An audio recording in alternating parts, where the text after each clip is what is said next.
Bonjour, je suis Olivier. Bienvenue dans le podcast de Nine Nartree. Aujourd'hui, je vais résumer et critiquer le livre. On ne badine pas avec l'amour est une pièce de théâtre écrite par Alfred de Musset, l'un des dramaturges et poètes les plus renommés du XIXe siècle. Cette œuvre est une comédie dramatique qui explore les thèmes de l'amour, du destin et des conflits émotionnels. Située dans un cadre pastoral pittoresque, la pièce peint avec finesse la mosaïque complexe des sentiments humains qui se jouent entre les personnages principaux. L'histoire tourne essentiellement autour de deux jeunes amoureux, Camille et Perdicain, dont les cœurs oscillent entre passion et raison. La tension entre l'amour véritable et les faux semblants constitue le moteur de cette intrigue riche en rebondissements. Musset dépeint avec une intensité émotionnelle les forces irrésistibles de l'amour tout en soulignant la fragilité des relations humaines, créant ainsi un chef-d'œuvre intemporel qui continue à être étudié et apprécié dans le monde entier. Je vais vous présenter les points clés de ce livre. Premièrement, la nature de l'amour. Dans On ne badine pas avec l'amour,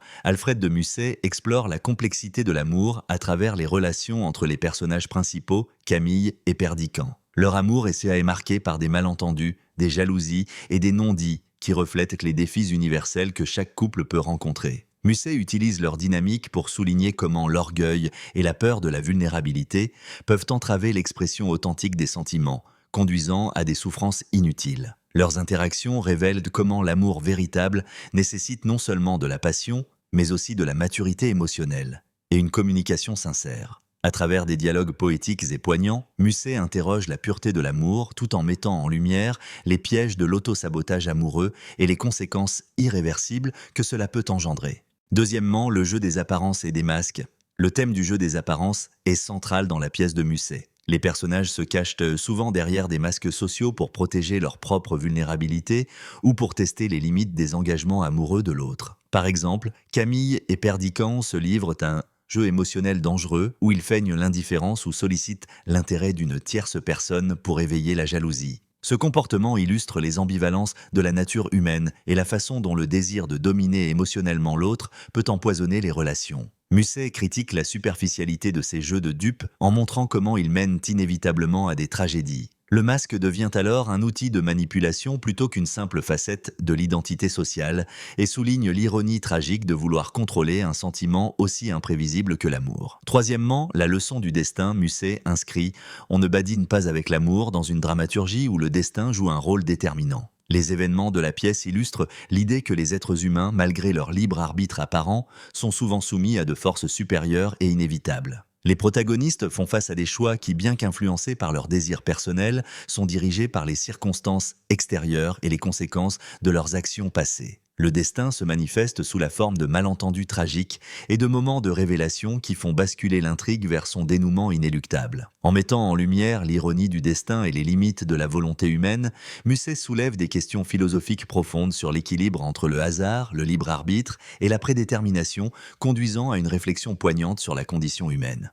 Quatrièmement, la critique sociale et morale. À travers On ne badine pas avec l'amour, Alfred de Musset propose une critique implicite de la société de son temps et des mœurs amoureuses. La pièce met en scène des personnages issus de la noblesse dont les relations amoureuses sont inextricablement liées à leurs statuts sociaux et à leurs obligations familiales. Musset soulève la question du mariage de convenance et de la pression sociale qui pousse les individus à négliger leurs sentiments réels au profit de leurs obligations. Le prisme du mariage arrangé est utilisé pour mettre en évidence les conflits entre les véritables désirs amoureux et les attentes sociétales. La pièce devient ainsi un miroir des tensions entre le conformisme social et la quête d'authenticité, tout en dénonçant les sacrifices personnels imposés par une société hiérarchisée. En dernier lieu, la tension entre innocence et expérience. Dans On ne badine pas avec l'amour, Musset crée une tension constante entre l'innocence de la jeunesse et la dure expérience que la vie impose souvent à ceux qui aiment trop profondément.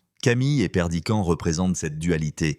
Leur jeunesse incarne une sorte de pureté et d'espoir naïf, tandis que leurs interactions révèlent les dures vérités que l'amour peut parfois dissimuler. L'auteur explore ainsi comment les premiers coups de l'expérience amoureuse peuvent influencer et parfois détruire l'innocence initiale. Au fur et à mesure que la pièce progresse, les personnages sont confrontés à la réalité de leurs propres imperfections et des illusions qu'ils entretiennent, ce qui les pousse à une prise de conscience douloureuse mais nécessaire. Cette dualité souligne la perte inévitable de l'innocence dans le passage à l'âge adulte et la complexité des émotions humaines face à l'inexpérience et au désenchantement. En conclusion, On ne badine pas avec l'amour est une pièce qui s'adresse à tous ceux qui ont connu les affres de l'amour, les complications des relations humaines et la dichotomie entre le cœur et la raison. Elle est particulièrement pertinente pour les lecteurs jeunes adultes et ceux en quête de compréhension des dynamiques amoureuses et émotionnelles. Le texte de Musset, riche en dialogues éloquents et en réflexions introspectives, nous offre une occasion unique d'explorer les facettes multiples des sentiments amoureux. Il nous encourage à ne pas prendre l'amour à la légère et à être conscients des conséquences de nos choix émotionnels. En nous invitant à réfléchir sur nos propres expériences amoureuses, Amorum Cest, la pièce peut nous aider à cultiver des relations plus sincères et authentiques. De plus, Musset nous enseigne que la maturité émotionnelle va de pair avec la capacité à comprendre et accepter les imperfections humaines, ce qui en fait une lecture édifiante et consolatrice pour quiconque aspire à une vie émotionnelle plus équilibrée. Si vous souhaitez soutenir Alfred de Musset, vous pouvez acheter le livre via le lien Amazon que j'ai fourni dans la description du podcast. Après avoir lu le livre, faites-moi savoir ce que vous en pensez et partagez vos réflexions. À bientôt.